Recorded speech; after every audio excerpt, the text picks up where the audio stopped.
Good morning. എല്ലാവർക്കും അസലയുടെ ക്ലാസ്സിലേക്ക് സ്വാഗതം. നമ്മൾ ഇൻവേഷൻ ആൻഡ് റെസിസ്റ്റൻസ്, അധിനിവേശവും ചെറുത്തുനിൽപ്പും എന്ന പാഠമാണ് ഡിസ്കസ് ചെയ്തുകൊണ്ടിരിക്കുന്നത്. ആദ്യത്തെ 3 പാർട്ടും എല്ലാവരും കണ്ടിട്ടാണെന്ന് വിചാരിക്കുന്നു. കാണാത്തവർക്ക് ഡിസ്ക്രിപ്ഷനിൽ ലിങ്ക് കൊടുക്കുന്നുണ്ട്, കണ്ടു നോക്കാം കേട്ടോ. അതുപോലെ നിങ്ങളുടെ അഭിപ്രായങ്ങളൊക്കെ പറയാം. ആദ്യമായിട്ട് ക്ലാസ് കാണുന്നവരാണെങ്കിൽ ചാനലൊന്ന് സബ്സ്ക്രൈബ് ചെയ്യണേ. ഓക്കെ, അപ്പോൾ നമുക്ക് പെട്ടെന്ന് തന്നെ ബാക്കിയുള്ള ഭാഗത്തിലേക്ക് പോവാം. റെഡി? അപ്പോൾ നമ്മൾ ആദ്യം തന്നെ നോക്കുന്നത് ദ അപ്രോർ ഓഫ് ബാറ്റിൽ. കണ്ടില്ലേ, പേജ് നമ്പർ 20 എന്നാണ് സ്റ്റാർട്ട് ചെയ്യുന്നത്. The uproar of battle. Okay, first നോക്കുക. The policies of the British also affected the poligars the military leaders of Tamil Nadu. അപ്പോൾ തമിഴ്നാട്ടിലെ സൈനിക തലവന്മാർ, മിലിറ്ററി ലീഡേഴ്സിനെയും കൂടി ബ്രിട്ടീഷുകാരുടെ ഇത്തരത്തിലുള്ള നയങ്ങൾ ബാധിച്ചിട്ടുണ്ടായിരുന്നു പറഞ്ഞു. അവരെ പൊളിഗാസ് എന്ന് പറയുന്നുണ്ട്. അപ്പോൾ പൊളിഗാർ എന്ന് പറഞ്ഞാൽ ആരാൻ തൊട്ട് താഴെ പറയുന്നുണ്ട്. The English word poligar is derived from the Tamil word palayakkar, meaning camp or military camp. അപ്പോൾ ഇവിടെ പാളയം അല്ലെങ്കിൽ മിലിറ്ററി ക്യാമ്പ് പറയുമ്പോൾ സൈനിക താവളം. ഓക്കെ, ഈ അർത്ഥം വരുന്ന പാളയക്കാർ എന്ന തമിഴ് പദത്തിൽ നിന്നാണ് പൊളിഗാർ എന്ന വേർഡ് വന്നിട്ട് ഇംഗ്ലീഷ് പദം ഉണ്ടായിട്ടുള്ളത്. Okay, Veerapandya Kattabomman, a poligar of Panchalankurichi at Tirunelveli and Marudhu Pandya brothers poligars of Sivaganga played an important role in the struggle against the British. അപ്പം ഫസ്റ്റ് നമ്മളൊരു പേര് പറയുകയാണ് വീരപാണ്ഡ്യ കട്ടബൊമ്മൻ. ആ പേരെന്ന് ഓർത്ത് നോക്കുക, വീരപാണ്ഡ്യ കട്ടബൊമ്മൻ. അദ്ദേഹം തിരുനെൽവേലിയിലെ പാഞ്ചാലം കുറിച്ചിയിലെ പോളിഗറായിരുന്നു. അതുപോലെ തന്നെ ശിവഗംഗയിലെ പോളിഗർമാരായിരുന്നു മരുത് പാണ്ഡ്യ സഹോദരന്മാർ. ഇവരും ബ്രിട്ടീഷുകാർക്കെതിരെയുള്ള പോരാട്ടത്തിൽ ശക്തമായൊരു പങ്ക് വഹിച്ചിട്ടുണ്ടായിരുന്നു. As a renowned protector of his people, Kattabomman had a good relation with people. അപ്പം കട്ടബൊമ്മൻ എന്താണ്? Renowned protector of his people. അദ്ദേഹത്തിൻ്റെ, അതായത് കട്ടബൊമ്മൻ്റെ ജനങ്ങളുടെ സംരക്ഷകൻ എന്ന നിലയിൽ കട്ടബൊമ്മൻ അവിടുത്തെ ജനങ്ങളുമായിട്ട് എന്തുണ്ടായിരുന്നു? നല്ല ബന്ധമുണ്ടായിരുന്നു. The poligar was also responsible for collecting tax from the people. അപ്പോൾ എന്താണ്? അവിടുത്തെ ജനങ്ങളിൽ നിന്ന് നികുതി പിരിക്കാനുള്ള ചുമതല ആർക്കായിരുന്നു ഉണ്ടായിരുന്നത്? പോളിഗാർമാർക്ക് ഉണ്ടായിരുന്നു. Okay, the rulers of Panchalankurichi surrender to the British but Kattabomman was not willing to do so. Okay, next നോക്കാം. പാഞ്ചാലം കുറിച്ചിയിലെ ഭരണാധികാരികളൊക്കെ ആരുടെ മുമ്പിൽ കീഴടങ്ങി? ബ്രിട്ടീഷുകാർക്ക് മുമ്പിൽ കീഴടങ്ങി. പക്ഷേ കട്ടബൊമ്മൻ എന്ത് ചെയ്തിട്ടില്ല? അതിന് തയ്യാറായിട്ടില്ല. The British further burden the people by increasing the existing taxes. അപ്പോൾ ബ്രിട്ടീഷുകാർ എന്ത് ചെയ്യാൻ തുടങ്ങി? നിലവിലുള്ള നികുതി വർദ്ധിപ്പിച്ചിട്ട് അവിടുത്തെ ജനങ്ങളെ കൂടുതൽ ദുരിതത്തിലാക്കി, ഇല്ലെങ്കിൽ ബുദ്ധിമുട്ടിലാക്കി. Okay, the fact that Kattabomman questioned the tax collection by the British made him their enemy. അപ്പോൾ കട്ടബൊമ്മൻ എന്ത് ചെയ്തു? അദ്ദേഹം ജനങ്ങളുടെ സംരക്ഷകൻ എന്ന നിലയിൽ നിൽക്കുന്ന മനുഷ്യനായതുകൊണ്ട് തന്നെ അദ്ദേഹം എന്ത് ചെയ്തു? ബ്രിട്ടീഷുകാരോട് ഇതിനെതിരെ ചോദ്യം ചെയ്തു, ഈ നികുതി പിരിവിനെ ചോദ്യം ചെയ്തു. അതുകൊണ്ട് ബ്രിട്ടീഷുകാർക്ക് ആര് ശത്രുവായി? കട്ടബൊമ്മൻ ശത്രുവായി. Kattabomman and the Marudhu Pandya brothers who were poligars of Sivagangai fought against the British and died as heroes. അപ്പം കട്ടബൊമ്മനും അതുപോലെ തന്നെ ശിവഗംഗയിലെ പോളിഗാർമാരായിരുന്ന മരുത് പാണ്ഡ്യ സഹോദരന്മാരും കൂടി ബ്രിട്ടീഷുകാർക്കെതിരെ പോരാട്ടിയിട്ട് വീരമൃത്യു വരിച്ചു. അവർ വലിയൊരു ഹീറോസായിട്ട് തന്നെ ആ ജീവിതം അവസാനിച്ചു. ഓക്കെ, ഇതാണ് നമുക്ക് ഈ ഭാഗത്തുനിന്ന് മനസ്സിലാക്കാനുള്ളത്. അപ്പോൾ നമ്മൾ നെക്സ്റ്റ് നോക്കുന്നത് ആറ്റിങ്ങൽ റിവോൾട്ടാണ്. ദ ആറ്റിങ്ങൽ റിവോൾട്ട്, അല്ലെങ്കിൽ മലയാളത്തിൽ നമ്മൾ എന്താ പറയുക? ആറ്റിങ്ങൽ കലാപം. നോക്കുക, the Attingal revolt of 1721 was the first organized rebellion against the British in India. അപ്പം ആ വർഷം ഓർത്ത് വെക്കുക, 1721 ആറ്റിങ്ങൽ കലാപമാണ് ഇന്ത്യയിലെ ബ്രിട്ടീഷുകാർക്കെതിരെ നടന്ന ആദ്യത്തെ ഓർഗനൈസ്ഡ് അല്ലെങ്കിൽ സംഘടിത കലാപം എന്ന് നമുക്ക് പറയാം. Okay, the British were constantly trying to create chaos in the Attingal region by interfering in the pepper trade, internal affairs and created communal hatred among the people. അപ്പം ബ്രിട്ടീഷുകാർ എന്ത് ചെയ്യാണ്? കലാപം ഉണ്ടാക്കാൻ വേണ്ടി ശ്രമിക്കുകയാണ്, കെയോസിന് വേണ്ടി ശ്രമിക്കുകയാണ്. ഏതൊക്കെ തരത്തിൽ? ഈ പെപ്പർ ട്രേഡ്, കുരുമുളക് വ്യാപാരവുമായി ബന്ധപ്പെട്ടതിൽ, അതുപോലെ തന്നെ ആഭ്യന്തര വിഷയങ്ങളിൽ ഇടപെട്ടിട്ട്, ജനങ്ങൾക്കിടയിൽ വർഗീയ വിദ്വേഷം ഉണ്ടാക്കിയിട്ടൊക്കെ ഇവർ കലാപം ഉണ്ടാക്കാൻ വേണ്ടിയിട്ടാണ് അവിടെ ആദ്യം തന്നെ ശ്രമിക്കുന്നത്. The British tried to repeat the practice of giving rewards to the ruling Attingal Rani every New Year in 1721 as well. But some of the landlords resisted this because they were afraid that it could be cause some kind of danger. അപ്പോൾ അവിടുത്തെ ഭരണാധികാരിയായിരുന്ന ആറ്റിങ്ങൽ റാണിക്ക് ഈ പുതുവർഷത്തിൽ ഓരോ പുതുവർഷങ്ങളിലും പാരിതോഷികം നൽകുന്നൊരു പതിവുണ്ടായിരുന്നു. അപ്പോൾ 1721 ഇത് ആവർത്തിക്കാൻ വേണ്ടിയിട്ട് ആര് ശ്രമിക്കുകയാണ്? ബ്രിട്ടീഷുകാർ ശ്രമിക്കുകയാണ്. പക്ഷേ അവിടുത്തെ കുറച്ച് ലാൻഡ് ലോഡ്സ് ചിന്തിക്കുവാണ് ഇത് തടയണം, ഇല്ലെങ്കിൽ എന്താണ് ഏതെങ്കിലും തരത്തിലുള്ള അപായം ഉണ്ടാക്കാൻ വേണ്ടിയിട്ടുള്ള സാഹചര്യമുണ്ട് എന്ന് അവിടുത്തെ ലാൻഡ് ലോഡ്സ് ചിന്തിക്കുവാണ്. A British contingent of 140 led by Gifford arrived to give gifts to the Attingal Rani, despite the opinion that it was sufficient to give gifts only through the landlords. This move led to a big conflict. അപ്പോൾ നോക്കാം, പിന്നെ ഈ British troupe എന്ത് ചെയ്യാന്ന് വിചാരിച്ചാൽ already പറഞ്ഞിട്ടുണ്ട് നാട്ടുപ്രമാണിമാർ മുഖേന മാത്രമേ ഗിഫ്റ്റുകളൊന്നും പാരിതോഷികങ്ങൾ കൊടുക്കാൻ പാടുള്ളൂ എന്നുള്ള ഇതിനെ മറികടന്നിട്ട് അവർ 140ഓളം വരുന്ന ബ്രിട്ടീഷുകാർ എന്ത് ചെയ്യാണ്? ഗിഫ്റ്റുമായിട്ട് പാരിതോഷികമായിട്ട് റാണിയുടെ അടുത്തേക്ക് വരികയാണ്. അപ്പോൾ അവിടെ എന്ത് സംഭവിക്കുന്നു വെച്ചാൽ the contingent was attacked and killed by the locals without any distinction of class, colour, caste and religion. ജാതി, മത, വർണ്ണ വ്യത്യാസങ്ങളോ ഒരു ക്ലാസ് വ്യത്യാസങ്ങളോ ഒന്നുമില്ലാതെ അവരെല്ലാവരും കൂടി ഈ സംഘത്തെ ആക്രമിക്കുകയും വധിക്കുകയും ചെയ്യുന്നു. ഓക്കെ, അതുകൂടാതെ moreover the British fort at Anchuthengu was surrounded and blockaded. The Attingal revolt is significant as the first organized popular uprising against the British rule in Kerala. അപ്പോൾ അതുകൂടാണ്ട് ഇവർ ആക്രമിച്ച് വധിക്കുക മാത്രമല്ല ചെയ്തേ, അവരുടെ അഞ്ചുതെങ്കിലെ ബ്രിട്ടീഷ് കോട്ട വളഞ്ഞിട്ട് അതിന് ഉപരോധം ഉണ്ടാക്കുന്നു. അതുകൊണ്ട് തന്നെ ഇതെന്ത് പറയാം, കേരളത്തിലെ ആദ്യത്തെ ഓർഗനൈസ്ഡ് സംഘടിതമായ ജനകീയ പ്രക്ഷോഭം ആയിട്ട് ഈ ആറ്റിങ്ങൽ കലാപത്തിന് നമുക്ക് പറയാൻ പറ്റും. ഓക്കെ, ഇതാണ് ആറ്റിങ്ങൽ കലാപത്തെക്കുറിച്ച് നമുക്ക് മനസ്സിലാക്കാനുള്ളത്. ക്ലിയർ ആയില്ലേ മക്കളെ? The onward movement of woman. അപ്പോൾ നമ്മൾ നെക്സ്റ്റ് നോക്കുന്നത് സ്ത്രീ മുന്നേറ്റമാണ്. അപ്പോൾ നോക്കാം, British policies also affected the rulers of India. Kittur Rani Chennamma was a brave woman who took up arms fought against the British. അപ്പോൾ നമ്മൾ അടുത്തൊരു പേര് പഠിക്കുകയാണ്. എന്താ പേര്? കിട്ടൂർ റാണി ചെന്നമ്മ. ഓക്കെ, അപ്പോൾ നോക്കാം, ബ്രിട്ടീഷുകാരുടെ ഇന്ത്യയിലെ പോളിസീസ്, നയങ്ങൾ ഇന്ത്യയിലെ എല്ലാ ഭരണാധികാരികളെയും ബാധിച്ചിട്ടുണ്ടായിരുന്നു. Okay, Kittur Rani Chennamma was a brave woman who took up arms and fought against the British. അപ്പം ബ്രിട്ടീഷുകാർക്കെതിരെ ആയുധമെടുത്ത് പോരാടിയ ഒരു ധീര വനിതയായിരുന്നു ആര്? Kittur Rani Chennamma. Okay, Kittur was princely state in Karnataka that recognised the supremacy of Maratha rule. അപ്പോൾ നോക്കാം, മറാത്ത ഭരണത്തിൻ്റെ മേൽക്കോയ്മ അംഗീകരിച്ച ഒരു നാട്ടുരാജ്യമായിരുന്നു, കർണാടകത്തിലൊരു നാട്ടുരാജ്യമായിരുന്നു എന്ത്? കിട്ടൂർ. ഓക്കെ, നെക്സ്റ്റ് നോക്കാം, when the British won the Third Anglo-Maratha War, the Kittur area came under the control of the English East India Company. അപ്പോൾ അതിനുശേഷം ബ്രിട്ടീഷുകാർ മൂന്നാം ആംഗ്ലോ മറാത്ത വാർ ജയിച്ചതോടെ കിട്ടൂർ എന്ന് പറഞ്ഞ പ്രദേശം ആരുടെ കയ്യിലേക്ക് വരാണ്? ബ്രിട്ടീഷ് ഈസ്റ്റ് ഇന്ത്യ കമ്പനിയുടെ കയ്യിലേക്ക് വരാണ്. Okay, the rulers of Kittur was Shivalinga Rudradesai. After his death Chennamma his widow decided to adopt a boy. അപ്പം ഇവിടെ ഒരു ഭരണാധികാരിയുടെ പേര് പറയാണ്, ആ പേരൊന്ന് ഓർക്കുക, ശിവലിംഗ രുദ്ര ദേശായി. കിട്ടൂരിൻ്റെ ഭരണാധികാരിയായിരുന്നു. പക്ഷേ അദ്ദേഹത്തിൻ്റെ മരണശേഷം അദ്ദേഹത്തിൻ്റെ വിധവയായ വൈഫിൻ്റെ പേര് ചെന്നമ്മ എന്ത് ചെയ്യാണ്? ഒരു കുട്ടിയെ അഡോപ്റ്റ് ചെയ്യുക, ഒരു ആൺകുട്ടിയെ അഡോപ്റ്റ് ചെയ്യാൻ വേണ്ടി തീരുമാനിക്കുകയാണ്, ദത്തെടുക്കാൻ വേണ്ടിയിട്ട് തീരുമാനിച്ചു. This was prevented by the English East India Company, which annexed Kittur to British India. Provoked by this, Rani Chennamma of Kittur declared a war against the British. അപ്പോൾ ഇതിന് ബ്രിട്ടീഷുകാരെ സമ്മതിച്ചോ? ഇല്ല. അപ്പം ചെന്നമ്മയുടെ ഈ തീരുമാനത്തെ ആര് തടഞ്ഞു? ബ്രിട്ടീഷ് ഈസ്റ്റ് ഇന്ത്യ കമ്പനി തടഞ്ഞു. അതുകൊണ്ട് തന്നെ എന്നിട്ട് കിട്ടൂരിനെ British east India കമ്പനിയോട് കൂട്ടിച്ചേർക്കാണ്.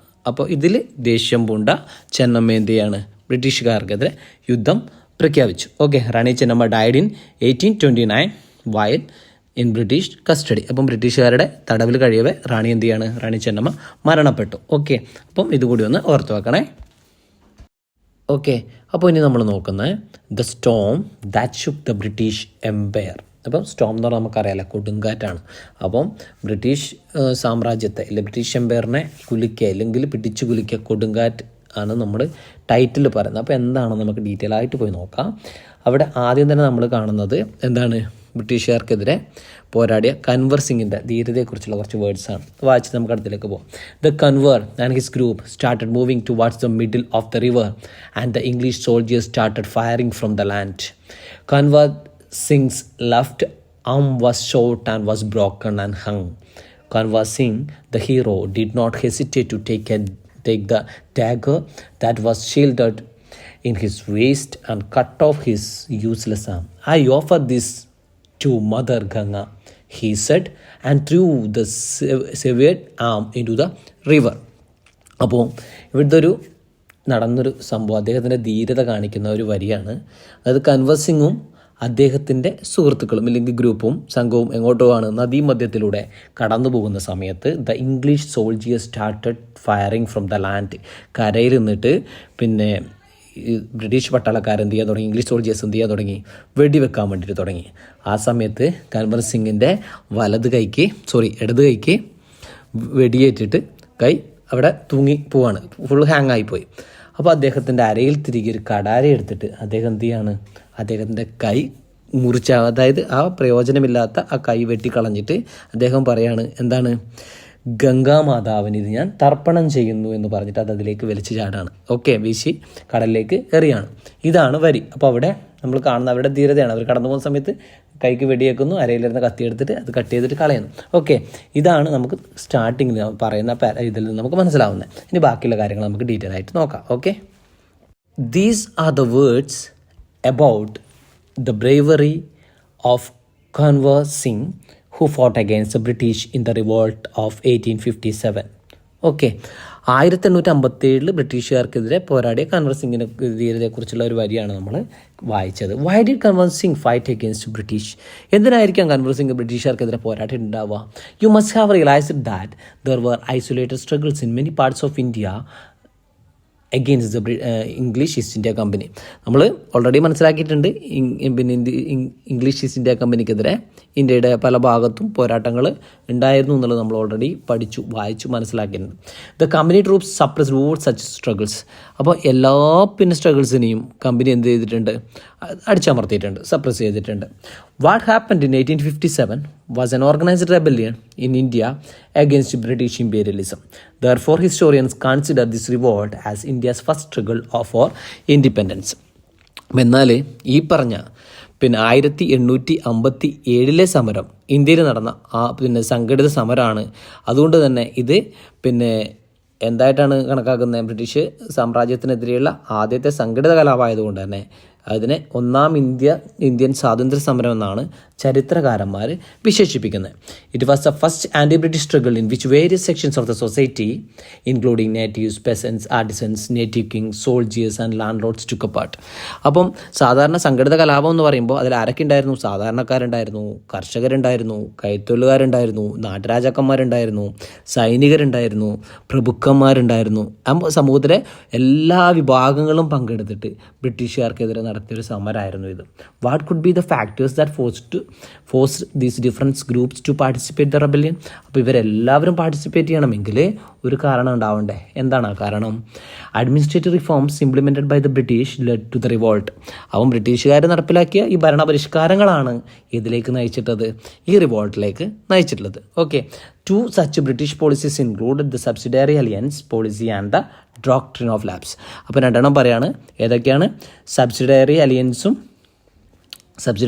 പോളിസിയും doctrine of ലാബ്സും ആണ് രണ്ട് പോളിസി. അവർ നടപ്പിലാക്കിയ ഭരണപരിഷ്കാരങ്ങൾ പറയുന്നത്. മലയാളത്തിൽ പറയുമ്പോൾ നമ്മൾ എന്ത് പറയും? സൈനിക വ്യവസ്ഥയും ദത്തവകാശ നിരോധന നിയമവുമാണ് ഇതിലേക്ക് നയിച്ചിട്ടുള്ളത്. ഇനി നമ്മൾ അതാണ് നോക്കാൻ പോകുന്നത്. ഒന്നാമത്തെ നോക്കുക, ദ സബ്സിഡിയറി അലിയൻസ് പോളിസി, സൈനിക സഹായ വ്യവസ്ഥ. എന്താ നോക്കാലോ?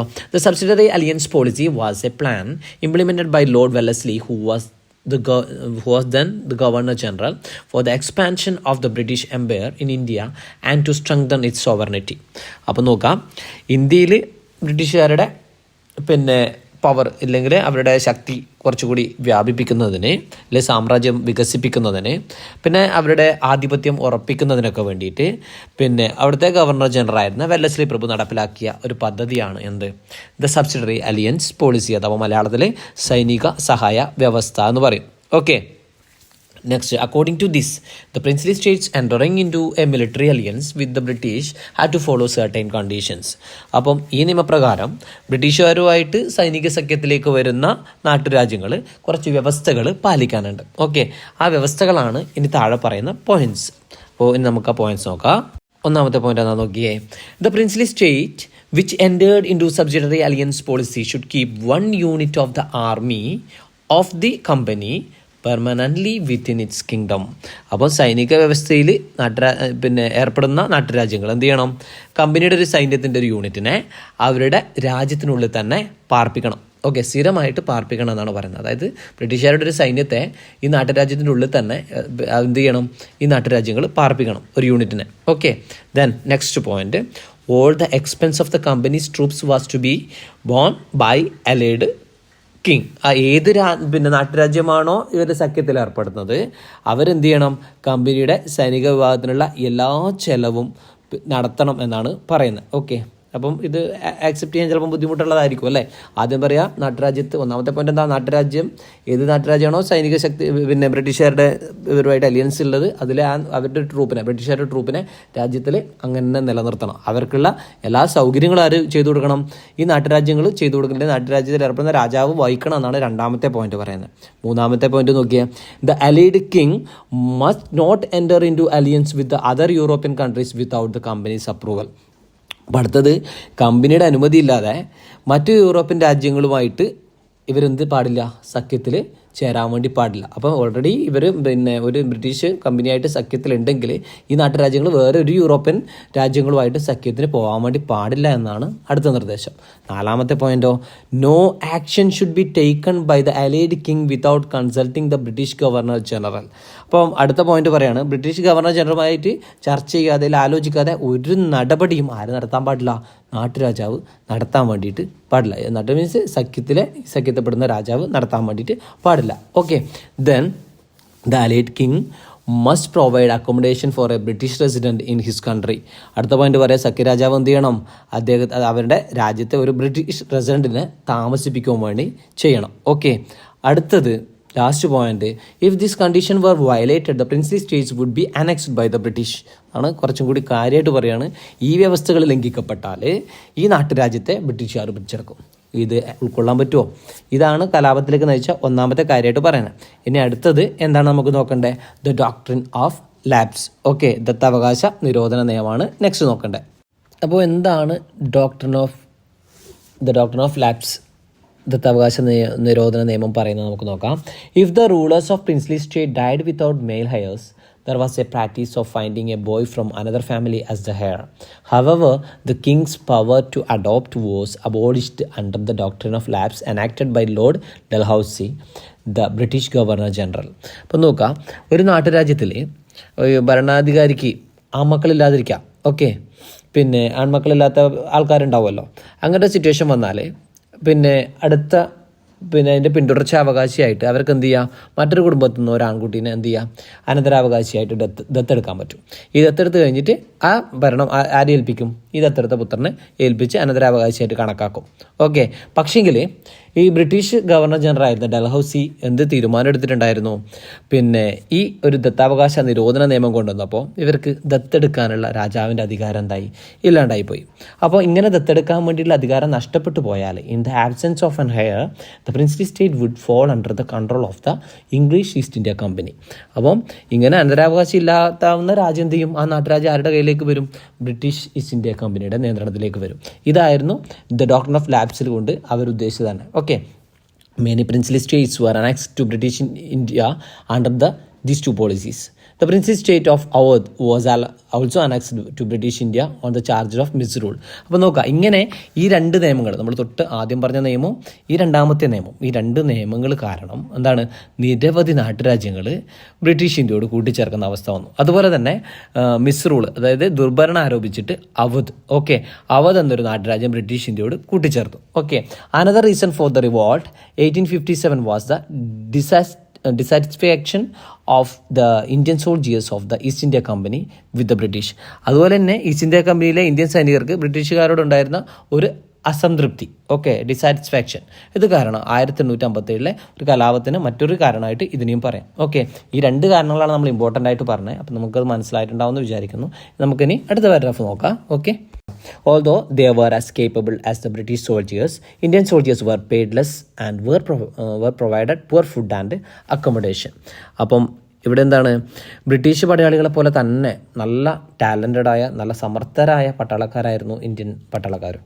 ഓക്കെ, പക്ഷേങ്കിൽ അവരെന്ത് ചെയ്യാണ്, ബ്രിട്ടീഷുകാർക്ക് നല്ല രീതിയിലുള്ള വേതനവും നല്ല ഭക്ഷണമൊക്കെ കൊടുത്ത സമയത്ത് ഇന്ത്യൻ സൈനികർക്ക് എന്ത് ചെയ്തു, കുറഞ്ഞ വേതനം, പിന്നെ ഭക്ഷണം, മോശം ഭക്ഷണം, അതുപോലെ തന്നെ അക്കോമഡേഷൻ, താമസ സൗകര്യമൊക്കെ വളരെ മോശമായിട്ടാണ് കൊടുത്തിരുന്നത്. Okay, it was in this disgruntled situation that the company supplied the new type of Enfield guns to the soldiers. Okay, ഇത് ഈ ഒരു സിറ്റുവേഷൻ, ഇങ്ങനൊരു അതൃപ്തി നിലനിൽക്കുന്ന സാഹചര്യത്തിൽ തന്നെ കമ്പനി എന്ത് ചെയ്യാണ്, പുതിയൊരു തരം എൻഫീൽഡ് തോക്കുകൾ ഈ സൈനികർക്ക് വിതരണം ചെയ്യാണ്. ഓക്കെ, നോക്കാം. its cartridge had a greased paper cover. This cover had to be bitten off to use the gun. It was rumored among the soldiers that this cover was smeared with a type of grease made from cow and pig. അപ്പം അവിടെ ഈ നമ്മൾ പുതിയ തോക്ക് കൊടുത്തു, Enfield തോക്ക് കൊടുത്ത കാര്യം നമ്മൾ പറഞ്ഞില്ലേ. അപ്പോൾ അതേ സമയത്ത് ഇതിൻ്റെ വെടിയുണ്ടയിൽ ഒരു ഗ്രീസ് പുരട്ടുന്ന ഒരു കവർ ഉണ്ടായിരുന്നു. ഓക്കെ, ഗ്രീസ് പിന്നെ വെടിയുണ്ടകൾക്ക് ഗ്രീസ് പുരട്ടിയ ഒരു കടലാസ് കവർ. ഓക്കെ, അപ്പം ഇത് തോക്കിൽ വെടിയുണ്ട ഇടുന്ന സമയത്ത് ഈ കവർ കടിച്ച് കീറണം. അപ്പോൾ അവിടെ ഒരു റൂമർ സ്പ്രെഡ് ആയിട്ടുണ്ടായിരുന്നു. എന്താ റൂമർ എന്ന് വിചാരിച്ചാൽ, ഈ കവറിൽ പുരട്ടിയ ഗ്രീസ് എന്ന് പറയുന്നത് പശുവിൻ്റെയും പന്നീൻ്റെയും കൊഴുപ്പിൽ നിന്നുണ്ടാക്കിയ ഗ്രീസാണ്. അപ്പോൾ നമുക്കറിയാം പശുവും പന്നിയും എന്ന് പറയുമ്പോൾ ഇതിലൂടെ ഇവരുദ്ദേശിച്ചത് പിന്നെ മതവിശ്വാസങ്ങളെ ചോദ്യം ചെയ്യിപ്പിക്കുക എന്നാണ്. ഓക്കെ, അപ്പോൾ നമുക്ക് ഈ രണ്ട് മൃഗങ്ങളെ വെച്ചിട്ട് അവിടെ എന്താണ് ഒരു മതവിശ്വാസത്തെ ചോദ്യം ചെയ്യിപ്പിക്കുകയാണ്. അപ്പോൾ ഇതിൻ്റെ ഭാഗമായിട്ട് അത് മതവിശ്വാസത്തെ വ്രണപ്പെടുത്തുന്നു എന്നുള്ളൊരു പിന്നെ ഇത് വളരെയധികം വ്യാപിച്ചിട്ട് വന്നു. Okay, which was offensive to their religious beliefs. Okay, Mangal Pandey, a soldier at Barakpur, was the first to protest against this. Mangal Pandey was executed by the British on 8 April 1857 for assaulting a British soldier who forced him to load his gun. അപ്പം ഇതിൽ പിന്നെ ആദ്യമായിട്ട് പ്രതികരിച്ചത് ബാരക്പൂരിലെ ഒരു സൈനികനാണ്. അദ്ദേഹത്തിൻ്റെ പേരെന്താണ്, മംഗൽ പാണ്ഡെ ആയിരുന്നു. Okay, അപ്പോൾ ഈ തോക്കിൽ വെടിയേണ്ട നടക്കുന്നതിനെ നിർബന്ധിച്ചു ആരെ, മംഗൽ പാണ്ഡേനെ. ഓക്കെ, അപ്പം അതിന് ഈ ഇവരെന്ത് ചെയ്തു, ബ്രിട്ടീഷ് സൈനികരെ ആക്രമിച്ചു. അതിൻ്റെ പേരിൽ മംഗൽ പാണ്ഡേനെ എന്ത് ചെയ്യാണ് 1857 ഏപ്രിൽ 8 ബ്രിട്ടീഷുകാർ തൂക്കിക്കൊന്നു. ഓക്കെ, ഇതാണ് പിന്നെ ആ പാരഗ്രാഫ് നമുക്ക് മനസ്സിലാക്കാനുള്ള. ക്ലിയർ ആയില്ലേ മക്കളെ? നെക്സ്റ്റ് പാരഗ്രാഫ് നോക്കുക. The rebellion of 1857 started in Meerut, Uttar Pradesh. After the assassination of Mangal Pandey, Indian soldiers came to Delhi and proclaimed the Mughal ruler Bahadur Shah II as their Emperor of India. അപ്പം നമ്മൾ തൊട്ട് മുമ്പേ മംഗൾ പാണ്ഡെയെ പിന്നെ തൂക്കിലേറ്റ കാര്യം പറഞ്ഞു. അങ്ങനെ 1857 കലാപം എവിടെയാണ് സ്റ്റാർട്ട് ചെയ്തത്, മീററ്റാണ്. ഓക്കെ, ഉത്തർപ്രദേശിലെ മീററ്റിലായിരുന്നു സ്റ്റാർട്ട് ചെയ്തത്. ഇറക്കൊന്ന് ഓർത്ത് വെക്കണേ. ഓക്കെ, അപ്പോൾ മംഗൾ പാണ്ഡെയെ വധിച്ചതിന് ശേഷം, അദ്ദേഹത്തെ തൂക്കിലേറ്റതിന് ശേഷം പിന്നെ ഇന്ത്യൻ സോൾജേഴ്സ് എന്ത് ചെയ്യാണ്, പിന്നെ സൈനികർ ഡൽഹിയിലെത്തിയിട്ട് അവിടുത്തെ മുഗൾ ഭരണാധികാരി ആരായിരുന്നു, മുഗൾ ഭരണാധികാരി ബഹദൂർ ഷാ സെക്കൻഡ്, അദ്ദേഹത്തെ ഇന്ത്യയുടെ എംപററായിട്ട് ചക്രവർത്തിയായിട്ട് പ്രഖ്യാപിച്ചു. Okay, apart from the soldiers, rulers of princely states who had lost their powers, peasants and other people participated in the rebellion in many parts of North India. ഉത്തരേന്ത്യയുടെ വിവിധ ഭാഗങ്ങളിൽ അധികാരം നഷ്ടപ്പെട്ട നാട്ടുരാജ്യങ്ങളിലെ ഭരണാധികാരികളും അതുപോലെ തന്നെ കർഷകരും മറ്റ് ജനങ്ങളൊക്കെ ഈ കലാപത്തിൽ പങ്കുചേർന്നിട്ടുണ്ടായിരുന്നു. Okay, next. Within months, the British suppressed the rebellion everywhere. Many Indians were shot at. അപ്പം പെട്ടെന്ന് ഒരു മാസങ്ങൾക്കുള്ളിൽ തന്നെ ബ്രിട്ടീഷുകാർ എന്ത് ചെയ്യാണ്, എല്ലായിടത്തും ലഹള അടിച്ചമർത്തി. മെനി ഇന്ത്യൻസ് വർ ഷോട്ടഡ്, ഒരുപാട് ഇന്ത്യക്കാർ മരിച്ചു. Many were cannon to death, ഒരുപാട് പീരങ്കി ഉണ്ടകൾക്ക് ഇരയായിട്ടുണ്ട്. Thousands who were alive were hanged upside down from the branches of the trees. ആയിരക്കണക്കിന് ആൾക്കാർ എന്ത് ചെയ്തു, ഈ വഴിയിലെ മരത്തിൻ്റെ കൊമ്പിൽ ജീവനോടെ തലകീഴായിട്ട് കെട്ടിത്തൂക്കി. Thousands who were alive were hanged upside down from the branches of trees. Then out of the 1.5 lakh killed in raids out alone. അപ്പോൾ അവതിൽ മാത്രം എത്ര പേര് കൊല്ലപ്പെട്ടിട്ടുണ്ടായിരുന്നു, പിന്നെ ഈ കലാപത്തിൽ ഏകദേശം 1.5 ലക്ഷത്തോളം പേര് കൊല്ലപ്പെട്ടിട്ടുണ്ടായിരുന്നു. ഓക്കെ, സാധാരണക്കാരായ പീപ്പിൾസ് ആയിരുന്നു. 1 lakh was civilians എന്നാണ് പറയുന്നത്. അതായത് സാധാരണ 1 ലക്ഷം പേരും സാധാരണക്കാരായ ജനങ്ങളായിരുന്നു. The unity of different section of the people of India was able to resist strong the brutal oppression of the British. Even where there were no raids, the insurgents had the support of the common people. The real strength of the rebellion was Hindu-Muslim unity. അപ്പം ബ്രിട്ടീഷുകാർ ഈ സമരത്തെ എന്താണ് വളരെ ബ്രൂട്ടലായിട്ട് അടിച്ചമർത്തി. പക്ഷേങ്കിൽ ഇത് പിന്നെ ഇത് പ്രതിരോധിക്കാൻ വേണ്ടിയിട്ട് ഇന്ത്യയിലെ സാധാരണക്കാര ജനങ്ങൾ പിന്നെ എല്ലായിടത്തും പിന്നെ പിന്തുണയുണ്ടായിരുന്നു. അതുപോലെ തന്നെ കലാപകാരികൾക്ക് എന്താണ് എല്ലാ സ്ഥലത്തു നിന്നും പിന്തുണ കിട്ടി. ലാസ്റ്റ് ആൻഡ് ഫൈനലി നമുക്ക് എടുത്തു പറയുന്നൊരു പോയിന്റ്, ഈ കലാപത്തിൻ്റെ യഥാർത്ഥ പവർ എന്ന് പറയുന്നത് എന്തായിരുന്നു, ഹിന്ദു മുസ്ലിം യൂണിറ്റി ആയിരുന്നു. The real strength of the rebellion was Hindu Muslim unity. Okay, Hindu Muslim unity ആയിരുന്നു ഇതിന് പിന്നെ പിന്നെ സമരത്തിൻ്റെ സ്ട്രെങ്ത് എന്ന് പറയുന്നത്. Did you read the story of conversing many patters like this fought against the British? Let's get to know some of them. അപ്പോൾ ഇത്രയും കാര്യം പറഞ്ഞതിന് ശേഷം നമ്മൾ തൊട്ട് മുമ്പ് നമ്മൾ കൺവേഴ്സിങ്ങിനെ കുറിച്ച് കേട്ടിട്ടുണ്ട് അല്ലേ, കേട്ടു, മനസ്സിലാക്കി അല്ലേ. അപ്പോൾ ഈ കൺവേഴ്സിങ്ങിനെ പോലെ പിന്നെ ബ്രിട്ടീഷുകാർക്കെതിരെ പോരാടിയ ഒരുപാട് ദേശസ്നേഹികൾ നമുക്കുണ്ട്. അപ്പോൾ അവരെയാണ് നമ്മളിനി പരിചയപ്പെടാൻ പോകുന്നത്. അപ്പോൾ നമുക്ക് ഈ പിന്നെ 1857 കലാപത്തെക്കുറിച്ച് ചോദിച്ചാൽ എവിടെയാണ് പൊട്ടിപ്പുറപ്പെട്ടത്? മീററ്റിലാണ്, ഉത്തർപ്രദേശിലാണ്. അവർ മംഗൾ പാണ്ഡെയുടെ മരണശേഷം സോൾജിയേഴ്സ് ആരെയാണ്? ബഹദൂർ ഷാ സെക്കൻഡിനെ ചക്രവർത്തിയായിട്ട് പ്രഖ്യാപിക്കുന്നു. എല്ലാ സോൾജിയേഴ്സും ഭരണം നഷ്ടപ്പെട്ട നാട്ടുരാജ്യങ്ങളിലെ രാജാക്കന്മാരൊക്കെ സമരത്തിൽ പങ്കുചേരുന്നു. പിന്നെ ലക്ഷക്കണക്കിന് ആൾക്കാർ കൊല്ലപ്പെടുന്നു. ബ്രിട്ടീഷുകാർ പിന്നെ വളരെ ക്രൂരമായിട്ട് തടിച്ചമർത്തുന്നു. പക്ഷേ ഇതിലൊക്കെ നമുക്ക് എടുത്തു പറയാൻ പറ്റുന്നത് എന്താണ്? സമരമില്ലാത്ത ഭാഗത്ത് ജനങ്ങളും പിന്നെ ഇതിന് സപ്പോർട്ട് ചെയ്തിട്ടുണ്ടായിരുന്നു. അതുപോലെ പിന്നെ ഹിന്ദു മുസ്ലിം യൂണിറ്റിയാണ് ഇതിന് ഏറ്റവും വലിയ എന്താ പറയുക ഈ കലാപത്തിൻ്റെ യഥാർത്ഥ ശക്തി എന്ന് പറയുന്നത് പറഞ്ഞു. ഓക്കെ, ഇനി നമ്മൾ പഠിക്കാൻ പോകുന്നത് ആരൊക്കെയാണ്, അതായത് ധീരരായ കുറേ ദേശസ്നേഹികളുടെ പേര് നമ്മളിനി പഠിക്കാനുണ്ട്. ഇനി നമ്മൾ ആ കോളത്തിലേക്ക് നോക്കാം. ഓക്കെ, നമുക്കിപ്പോൾ ബോക്സിൽ നോക്കാം. വേഗം ഒന്ന് വായിച്ചു വിടാനേ ഉള്ളൂ, എന്നാലും ശ്രദ്ധിച്ചിരിക്കുക, നമ്മൾ മറന്നു പോകരുത്. എല്ലാ പോയിൻറ്റ്സും പഠിക്കണം. പിന്നെ പെട്ടെന്ന് വായിച്ചു കഴിഞ്ഞാലും നമ്മുടെ മനസ്സിലുണ്ടാവണേ. Venue of the rebellion, then persons who led the rebellion and features. Okay, first ഡൽഹിയിലാണ്. ആരാണ് നേതൃത്വം കൊടുത്തത്? ബഹദൂർ ഷാ സെക്കൻഡും ജനറൽ ബദ്ഗാനാണ്. ഫീച്ചേഴ്സ് എന്താണ്? സവിശേഷതകൾ എന്ന് പറഞ്ഞാൽ നോക്കുക. The rebels declared him the emperor of India. കലാപകാരികൾ ഇന്ത്യയുടെ ചക്രവർത്തിയായിട്ട് പിന്നെ ബഹദൂർ ഷാനെ പ്രഖ്യാപിക്കുന്നു. Then after the revolution the British exiled him to Rangoon. അപ്പം വിപ്ലവത്തിന് ശേഷം, ഈ കലാപത്തിന് ശേഷം ബ്രിട്ടീഷുകാർ റംഗൂണിലേക്ക് നാട് കടത്തി. അപ്പം ജനറൽ ബദ്ഗാൻ എന്താണ്? ബഹദൂർ ഷാ സെക്കൻഡിൻ്റെ സൈനിക തലവനായിരുന്നു. Okay, military general of the Bahadur Shah second. Next Jhansi, Rani Lakshmibai. Okay, അപ്പം പിന്നെ നെക്സ്റ്റ് പ്ലേസ് ഝാൻസിയാണ്. അവിടെ കലാപത്തിന് നേതൃത്വം കൊടുത്തത് റാണി ലക്ഷ്മിബായി ആണ്. അവർ റൂളർ ഓഫ് ഝാൻസിയിലെ ഭരണാധികാരിയായിരുന്നു. നെക്സ്റ്റ് കാൺപൂർ, നാനാ സാഹിബും താന്തിയ തോപ്പി. ഓക്കെ, നാനാ സാഹിബ് ആരാണ്? റൂളർ ഓഫ് റൂളർ ഓഫ് മറാത്തയുടെ ഭരണാധികാരിയായിരുന്നു. Then Nana Sahib's army chief and practised guerrilla warfare. അപ്പോൾ നാനാ സാഹിബിൻ്റെ സൈനിക തലവനായിരുന്നു Tantia Tope. And also guerrilla യുദ്ധമുറകളൊക്കെ പിന്നെ പ്രയോഗിച്ചിരുന്നു അദ്ദേഹം. ഓക്കെ, അടുത്തത് ലക്നൗ ആരാണ്? ബീഗം ഹസ്രത് മഹൽ. ഓക്കെ, ബീഗം ഹസ്രത് മഹലാണ്. അവർ റൂൾ ഓഫ് ഔദിലെ ഭരണാധികാരിയായിരുന്നു. ഓക്കെ, ദെൻ ബീഹാറിലെ അരയാണ് പറയുന്നത്. അര ഇൻ ബീഹാർ കൻവർ സിംഗ് ആണ്. അദ്ദേഹം ആരാണ്? ജഗദീഷ്പൂരിലെ പ്രഭുവായിരുന്നു. Okay, former lord of Jagdishpur. Okay, ഇത്രയാണ് നമ്മുടെ കോളത്തിൽ നമുക്ക് മനസ്സിലാക്കാനല്ലേ. അപ്പോൾ നമ്മളെല്ലാ പേരും പഠിച്ചു വെക്കണം.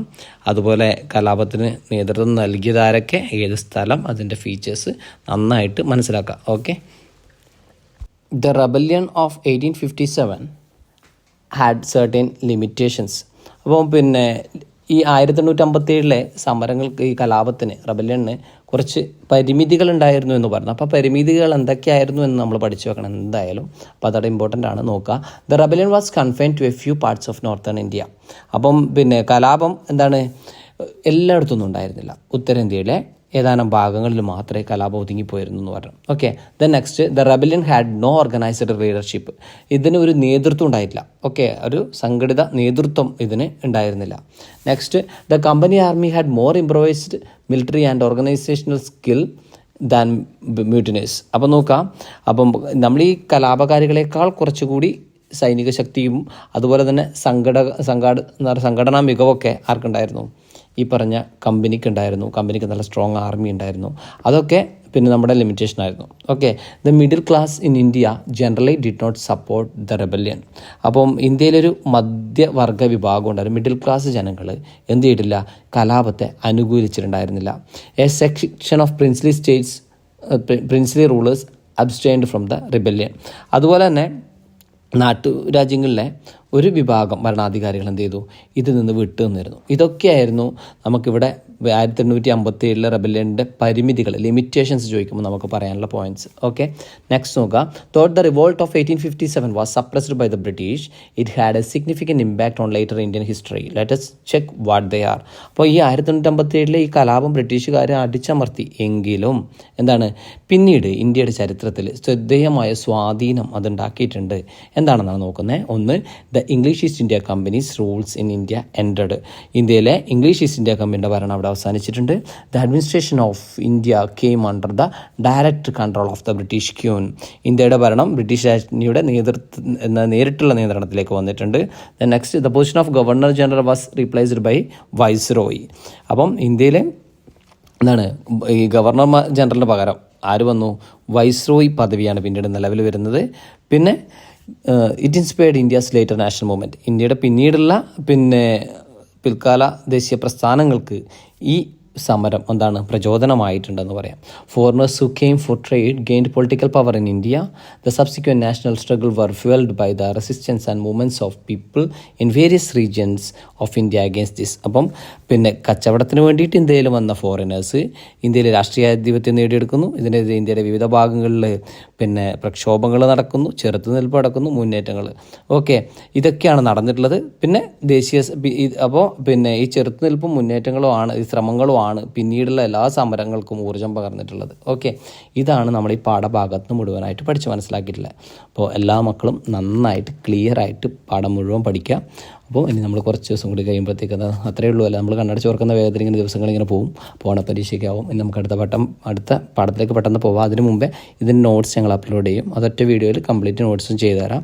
അപ്പോൾ സമയക്കുറവാണ്, ക്ലാസ് ഡിലേ ആവുന്നത്. അടുത്ത ക്ലാസ് നമ്മൾ മാക്സിമം പെട്ടെന്ന് ചെയ്യാൻ വേണ്ടി നോക്കാം. അപ്പോൾ നമുക്ക് അടുത്ത ക്ലാസ് കാണാം. എല്ലാവരും ക്ലാസ് കാണാം, നിങ്ങളുടെ അഭിപ്രായങ്ങൾ അറിയിക്കുക. അതുപോലെ വീഡിയോ കാണുമ്പോൾ ഒന്ന് ലൈക്ക് ചെയ്യുക കേട്ടോ. ഓക്കെ, അപ്പോൾ നമുക്ക് അടുത്ത വീഡിയോ കാണാം. Okay, by.